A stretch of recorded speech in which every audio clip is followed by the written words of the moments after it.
Кийинки күнү наставник менен Мехрон эртеден кечке чейин огороддо иштешип, кечинде эс алып күндө сүйлөшүп отурушчу беседкада экөө сүйлөшүп эс алып отурушту. Наставник биз физикалык жумуш биздин адамдын мээсине салдырат. Ушундай физикалык чарчоо окуубузга тоскоол болбойт. Тескерисинче биздин кабыл алууну жакшыртат деп кийинки теманы баштады. Биз баарыбыз бирөөгө жакшылык жасаганды жакшы көрөбүз. Бирок бирөөнү кыйнап жакшылык кылганга болбойт. Мен сага азыр бир историяны айтып берейин деп. Мектепте бир мугалим окуучуларына тапшырма бериптир. Жакшылык кылуу жөнүндө. Анан окуучуларына жакшылап түшүндүрөт экен. Биринчиден, бирөөнүн жардамына муктаж карыган адамдарга жардам бергиле. Аны эртең айтып бересиңер деп. Анан эртеси күнү анан мугалим тапшырманы сурап баштайт экен да. Анан биринчи партада отурган кыздан сураса, мен көзү көрбөгөн чоң апаны жолдон өткөздүм дейт экен. Андан кийин экинчисин сураса деле мен көзү көрбөгөн чоң апаны жолдон өткөздүм дейт экен да. Анан таң калып дагы кийинкисинен сурайт экен, үчүнчүсүнөн. Үчүнчүсү деле ошентип айтат. Анан шыйы алган мугалим баарына сураса, баары тең эле ошо сокур көзү көрбөгөн чоң апаны жолдон өткөзгөнүн айтышат да. Анан эмне эле силер аны эле ары бери өткөзүп аттыңар десе, сиз өзүңүз айтпадыңызбы? Биз ал баратсак жолдо туруптур, ал өткүм келген жок дейт, биз кыйнап жолдон өткөзүп койдук дептир да. Ушундай сыяктуу историяны айтып берет экен. Биз бирөөгө жакшылык кылганда кайра жакшылык кайтып келет дебешибиз керек экен. Анан биз жакшылык кылганда өзүбүздү кыйнабай, жакшылык кылууга кыйнабай мындай кайра жакшылык кылууда рахат алып жардам кылышыбыз керек экен да. Мисалы бирөө карыз акча сураса, биз жок дей албай, өзүбүз кыйналып атсак да берип коебуз да, анан аны кайра ала албай, андан мен жаман жакшы айтышып жүрөбүз. Жолсо мен үйүмө жардам берип койчу, бир какой-то стройка бирдемке болуп атса, мага жардам берип койчу десе, аны дагы баш тарта албай, өзүбүз бошобой атсак дагы өзүбүзгө зыян келтирип, өзүбүздүн жумушубузга анын барып үйүнө жардам беришип ушинтип жүрөт экенбиз да. Ошон үчүн бул туура эмес экен. Бизге бирөөгө жакшылык кылуу кыйынчылыкты туудурбай, бизге рахат алып келиши керек дейт. Биз бирөөгө жакшылык кылганда кайра андан анын жообун күтпөшүбүз керек. Жардам берип алып аны кайра колко кылуу бул жакшылык кылганга жатпайт. Мен сага, сен мага деген принцип менен жакшылык кылганга болбойт. Кээ бир адамдар өздөрүнүн кылган жакшылыгын реклама кылып чыгарышат, мактанып. Көбүнчө жөн эле жардам кылбайбыз. Сөзсүз ал жакшылыгыбыздан бир нерсе күтөбүз. А чындыгында жардамга муктаж адамдарга Кудай гана жардам берет. Биз жөн гана себепчи экенбиз. Кудай биз аркылуу ал кишиге жардам берет экен. Ошон үчүн биз сүйүнүшүбүз керек, себепчи болуп атканыбызга. Кудай баарыбыз үчүн кам көрөт. Биз жөн эле Кудайга ишенип эчтеке кылбай эле жүрө берсек, Кудай берет деп отура бербешибиз керек. Бир притчаны айтыптыр да. Анан бир карыган киши лотереядан уткусу келип, күндө Кудайдан жалынып сурайт экен да. О Кудай, мен өмүр бою ак эмгек менен иштедим, эч кимге жамандык кылган жокмун, мен бир лотереядан уттуруп койчу деп күндө суранат экен да. Бир вообще утпайт экен лотереячы. Дайыма талыкпай сурай берет экен да. Анан сурай берет, только эле сурап отурат экен да. Анан бир күнү Кудай тажагандан айтыптыр да. Сен адегенде лотерейный билет сатып алчы деп. Ансагандай биз Кудайдан эле күтүп эле отура бербей, өзүбүз дагы аракет кылышыбыз керек экен дейт. Андан кийинки закон, бул закон духовного приумножения дейт. Руханий көбөйтүү деп которулабы дейт. Руханий топтоо деп которулабы. Көбөйтүү деп которулса туура болот го, Бул мындай экен да. Илгертен эле пайгамбарлар өздөрүнүн шакирттерин, өздөрүнүн билгендерин айтып беришкен экен да. Ар бир пайгамбар где-то, мисалы Иса пайгамбардын 12 шакирти болгон, Будданын 12 шакирти болгон, көптөгөн ошо илгерки адамдардын, ошо жана пайгамбар сыяктуу ушундай бир светлёный адамдардын 12ден шакирттер болгон. Мухаммед пайгамбардын 41 шакирти болгон. Бул эмнени айтат? Биз бул деген өзүңдүн билимиңди элдер менен бөлүшсөң деле сенин билимиң азайбайт дегенди билдирет экен да.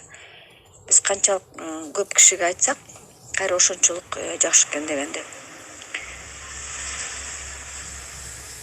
Биз мисалы акчабызды эл менен бөлүшкөндө ал азайбайт, кайра көбөйөт. Ушуну руханий чогултуу деп айтат экенбиз. Мисалы чоң инвесторлор көптөгөн проекттерге спонсор болушат, бирок акчалары түгөнбөйт, кайра көбөйө берет. Эгерде сен духовный жагыңан өскүң келсе, сен дагы ошентип эл менен бөлүшкөндөрүң кайра көбөйө берет. Бакыт деген сенде гана болгон эмес, ал бардык кишиге тийиштүү. Өзүңдүн бакытың менен башкалар менен бөлүшсөң, ал көбөйүп кайра өзүңө көп болуп кайтып келет. Билимиң менен бөлүшсөң, сага көп билим кайтып келет.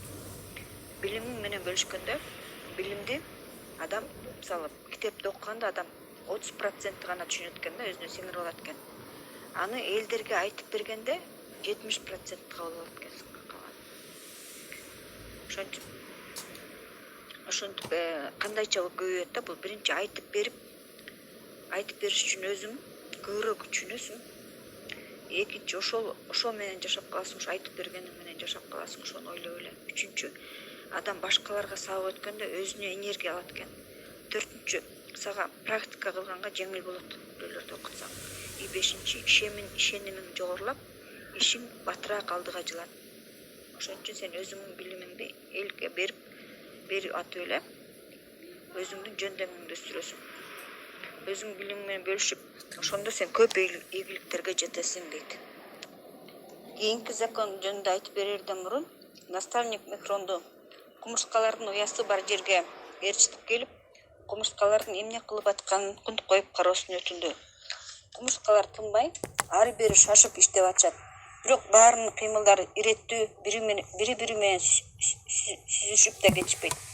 Эки кумурскаларды бир канча минут байкап карашкандан кийин алар жакын жерде турган скамейкага отурушуп, наставник кийинки сабагын баштады.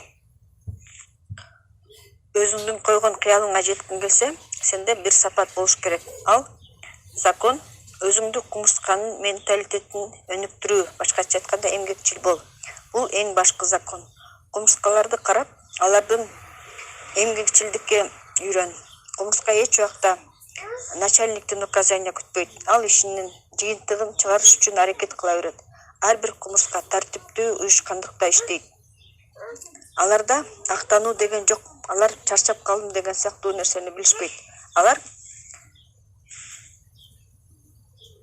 Аларда чеп жок, канча иштей алса ошончо иштей беришет. Эмгекчилдикке үйрөнүүдө биз кумурскалардын наставник кылышыбыз керек. Эмгек адамды акылдуу кылат, эмгек адамды бай кылат. Эмгекти көп кылган адам башка адамдардын эмгегин баалашат. Кумурскалардан эмгекти сүйүүнү үйрөнөбүз. Ал эртең менен таң атпай чыгып, күн батканга чейин иштеп анан келишет. Ал өзүнүн максатына баратканда аны эчтеке токтото албайт. Анын жолун бөгөп бирдемке коюп койсоң да ал ага эчтеке жолтоо болбойт. Кайра эле ал жолду таап, өз максаты үчүн жолуна түшөт. Анын кумурскалар дагы өтө бекем тартип бар. Алардын баарынын кыймылдары бир максатка жетүү үчүн багытталган. Эч кандай кыйынчылыктар аларга тоскоол болбойт. Ушунда чоң философия жатат. Кумурскаларга эч кандай начальниктердин кереги жок. Алар айттырбай эле өздөрүнүн ишин кыла беришет. Ошон үчүн өзүңө кумурсканын менталитетин киргиз. Кумурсканын менталитети эмгекти сүйүү, тырышчаактык, максатка умтулуу. Эмгекти сүй жана көп эмгек кылган адамдарды сыйла. Наставник бир притча айтып бериптир. Кумурскалар эртеден кечке иштешет экен. Бир күнү комиссия түзүлөт экен дагы. Кумурскалар күндө ар кандай баалуу нерселерди ташып келип атышат. Муну бирөө эсептеп туруш керек деп чечим чыгарышат дагы. Бирок чындыгында кумурскалар, ар бир кумурска билчү экен кандай кылып иштеп атканын. Ошентсе дагы муну эсептеп турганга бирөөнү шайлаш керек деп жукту начальник кылып шайлап коюшат экен. Ал келип эле өзүнүкүн диктовать этип, кумурскаларды үйрөтүп, жумушка кетип атканда канча алып келе турганыңарды, анан кечинде канча алып келишиңерди мага айтып, отчет берип турасыңар дейт экен. Ушинтип отчет бериш үчүн жарым сааттан убакыттарын кетиришкен да кумурскалар. Ошентип күнүгө эртең менен кечинде жарым сааттан убакытларын кетирип, 1 сааттан убакытысы эле ошо отчетко кетип калышкан. Бир канча күндөн кийин комиссия чогулуп, бул туура эмес болуп атат. Көпчүлүгү отчетко кирбей калып атат, отчет туура болбой атат деп тараканды жуктун үстүнө руководитель кылып шайлап коюшат экен. Жук менен таракан анан кабинетте отуруп алып кумурскаларды контролдоп отурушат экен да. А кумурскалар болсо керелден кечке чейин иштешет экен. Анан таракан жукту өзүнө чакырып алып, мага жазуу түрүндө план боюнча жана жасай турган иш боюнча отчет түзүп кел дейт экен. Жук болсо ал отчетту кумурскалардан требовать этип баштайт экен. Бүгүнтөн баштап эртең менен жумушка кетип атканда эмне кыласың, ошонун баарын жаз. Анан кечинде канча кылганыңды, фактически эмне кылганыңды мага жазып, отчет жазуу түрүндө отчет кыласың деп. Ошентип кумурскалардын убактыларын баары керели кечке отчет жазганга кетип баштайт. Бир канча күндөрдөн кийин комиссия дагы чогулуп кумурскалардын ишинин жыйынтыгын начальствону канааттандырбайт деп, план аткарылбайт деп өздөрүнчө чечим чыгарып, анан бул өндүрүштүн деңгээли түшүп кетти деп тыянак чыгарып, кумурскаларды жумуштан алып салышыптыр. Бул притча эмнеге намек кылат? Көптөгөн чоң организацияларда, чоң компанияларда деле ушундай эле болуп калат. Эмгекчил адамдар бааланбай калат. Эч убакта жук начальник болбогула. Өзүңдүн ишиңди башкалардан жакшы бил, жогорку профессионал бол. Жана ошону менен бирге эле башка кесиптерди дагы өздөштүр. Ушуну кумурсканын менталитети дейт. Башкача айтканда эмгекти сүйүү, максатка умтулуу. Мехрон менен наставник түнкү таза абада сейилдеп жүрүштү.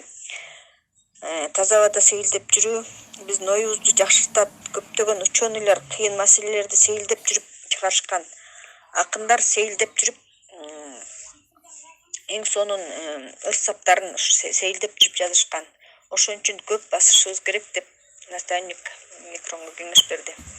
Келем мен сага дагы бир притчаны айтып берейин деп бир сонун притча айтып берет экен анан. Бир королдун слугасы болгон экен. Ал дайыма өзүн бактылуу мындай жашоого дайыма довольный болуп жүрчү экен да. Анан күндө эртең менен королго келгенде, завтрак алып келгенде, ал королду аябай көңүлдүү ырлар менен ойготчу экен.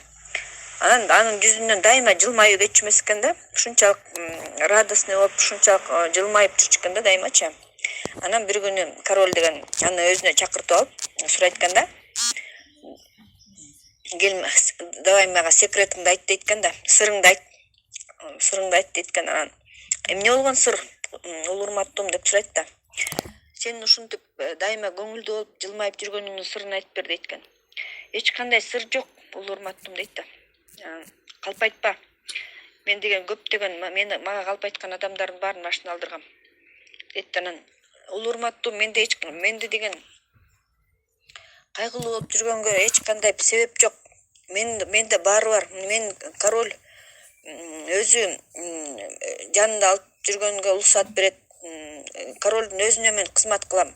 Менин балдарым, аялым ушу королдун дворунда жашайт.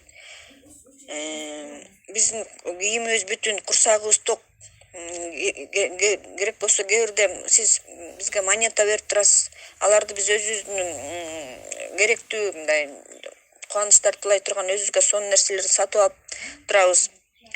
Кантип мен анан бактылуу эмесмин деп айтам деп ушинтет экен да. Анан король айтат экен: "Если сен азыр мага өзүңдүн секретиңди айтпасаң, секретиңди ачпасаң, мен сенин башыңды алганга башыңды алдырып салам" дейт экен да.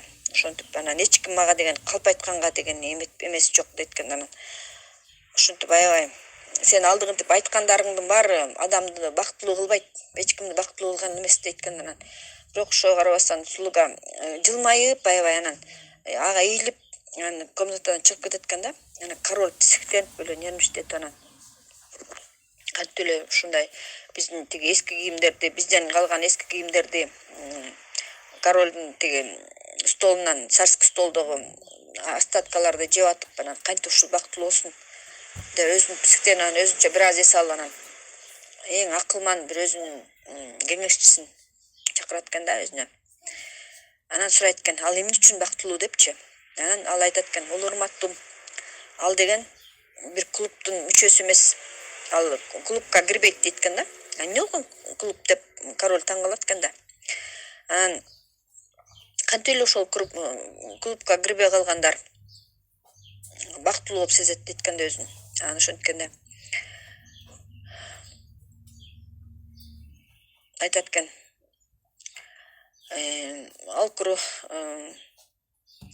ал клубка киргендер өздөрүн бактысыз сезип калат. Сиз мага деген неме берсеңиз дейт экен да. Бул ал клубтун аты, мудрец айтат экен, ал клуб 99-дардын клубу дейт экен да, мындайча айтканда ошондой экен да. Анан король таң калып, мен эчтеке түшүнгөн жокмун дейт экен. Анан давайте тиги акылман айтат экен да, давай муну түшүнүш үчүн, ол урматтуу, сиз мага муну өзүбүздүн көзүбүз менен көрмөйүнчө муну түшүнө албайбыз. Биз аны ошол клубка киргендей кылыш керек. Ал дагы ошол клубка киргендей кылыш керек. Бирок ал клубка эч кимди заставить эте албайбыз. Ал өзүнүн каалоосу менен кириш керек дейт экен да. Анан ал ошондо түшүнөбү, ошондой бактылуу болуп каларына түшүнөбү деп король сураганда. Анан ооба түшүнөт, бирок ал эчтеке кыла албайт. Сиз деген ошо мудрец айтат экен да, слуганы биз ошол клубка өзү киргендей кылышыбыз керек депчи. Анан ал ошол клубка киргенден кийин ал өзүн бактысыз сезип калганын түшүнөбү деп сурайт да эмечи. Анан король ошенткенде түшүнөт, бирок эчтеке кыла албай калат. Бактысыз болуп калганын түшүнөт, бирок эчтеке кыла албай калат дейт экен да. Эгерде мудрец айтат экен да, эгерде сиз эң сонун слугаңыздан айрылганыңызга даяр болсоңуз, биз аны ал клубка киргизебиз. Бүгүн түнү сизге мен киши жиберем, ал кишиден мага 99 алтын монета салынган мешочек берип жибересиз дейт экен.